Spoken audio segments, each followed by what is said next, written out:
Welcome to the Channel 16 studio. My name's Isabel. We are here today with my dad, Dennis Lavoie, who has recently participated in 2 major marathons. Facing certain challenges we'll discuss later on, Dennis was able to cross the finish line to both the New York and the Chicago Marathon. Welcome, Dad. Glad to have you here today.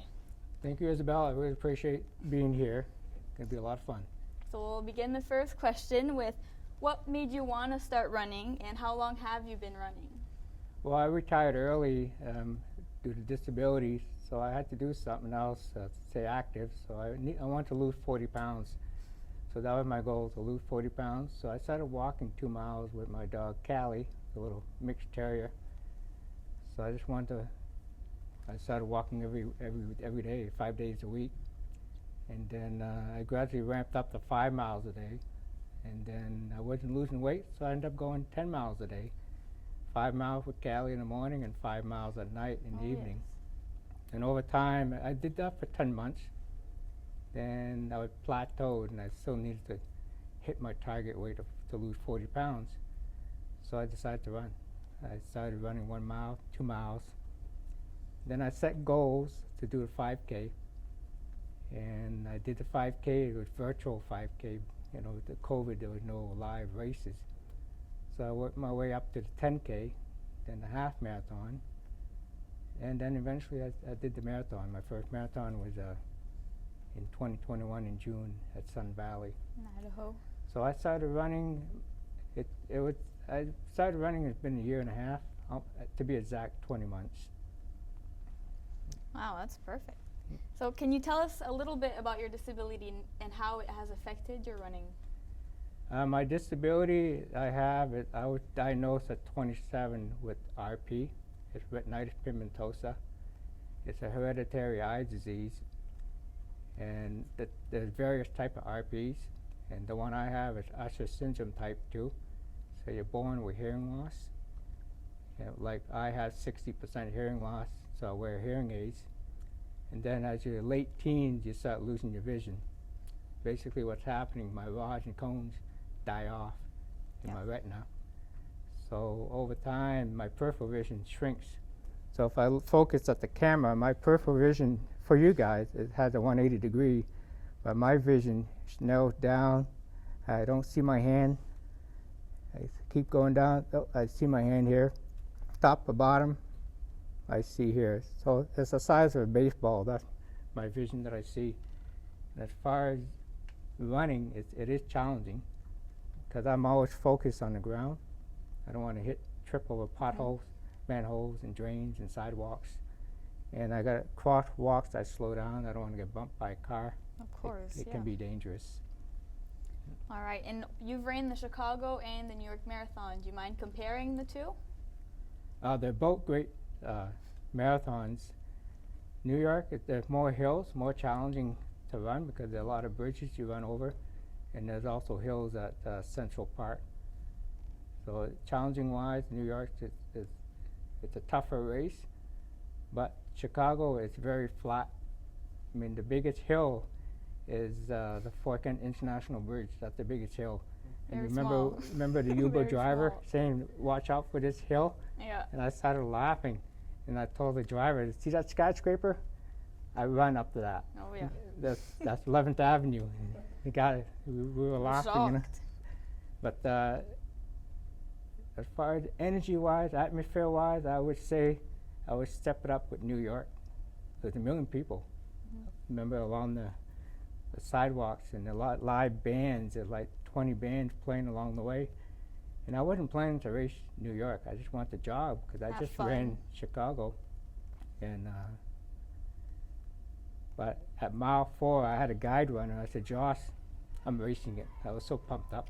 So I decided to run and race it. And I had a 3:44 time. In Chicago, I had a 3:43 time.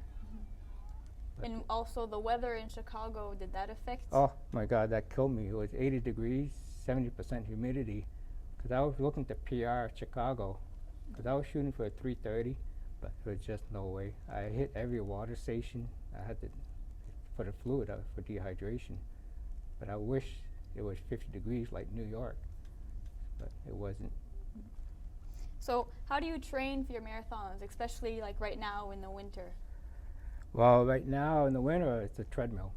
I have a NordicTrack treadmill with a display monitor, and it's got different software programs for iFit. I've already ran the Boston Marathon on it. Chicago and London Marathon is 6 series, so like 4.5 miles each. So it follows the terrain with my with the treadmill. It follows the terrain of the race. So I've been doing a lot of training on the treadmill. That's good.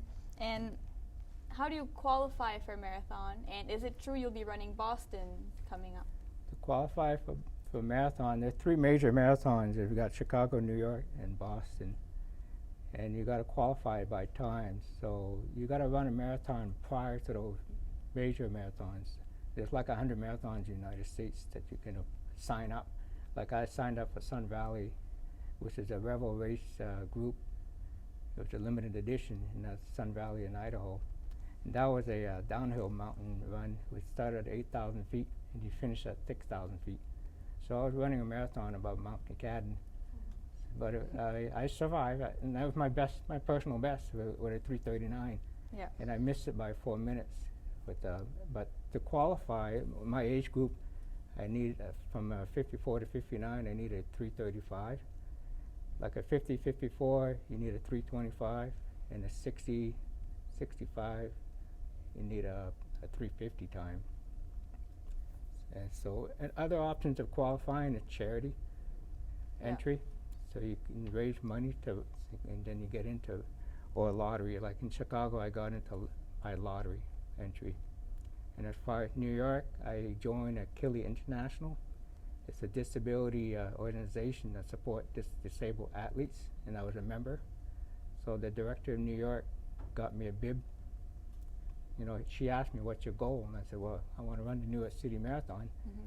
So 6 months later, she got me a bib to run the New York City Marathon. It was special because it's a 50-year anniversary.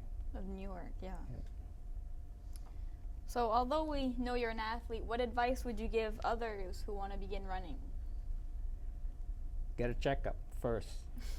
Get a physical, because at my age, I wanted to make sure I don't want to drop dead with a heart attack. Yeah. So get a physical, get a good pair of running shoes. I started with Asic Nova Blast. I had a few of those, but now I'm training with New Balance 1080. I'm training with Saucony Endorphin Speed. And my favorite race shoes are Nike Vaporfly. Those have a carbon plate in those shoes, and they claim you gain 1 to 2% time. You improve your time in the races with those shoes. And other things is, as far as beginners, take your time. You start running, if you're huffing, puffing, slow down. You should be able to talk when you're running. Yeah. As you start off. And the rule of thumb is 80-20%, basically 80% running, easy running, 20% hard running, basically speed run, sprints, hill sprints. So that's part of the training. The training. Beginners running. So is there anything you'd like to add on this interview, especially your qualification in the Boston Marathon in April? Yeah, like I qualified for Boston from the Chicago Marathon with a 3:43. I qualified. There's a year period where you have to qualify. For Boston, it's September to September. And I qualified because I did the race last fall in October. So I qualified for 2023 as an open athlete with a 3:43, and I need a 3:50 because I'll be turning 60 at that race. But I also qualified this year because there was a para-athlete that sent me a text from Boston, Chad Davis. He holds the American record as a legally blind marathon runner with a 2:31. And he sent me a text, Dennis, you qualify for Boston as a para-athlete. You should register as a para-athlete. And so I registered. I'm a T12 Paralympic athlete. And I got into Boston. I'll be one of the 40 para-athletes running for Boston this spring. And there's like 30,000 runners in all. And what else? When I say T12, there's 3 groups of vision runners. There's a T11, they're totally blind. T12 is vision 10 degrees or less. So Chaz and I, that's what we have.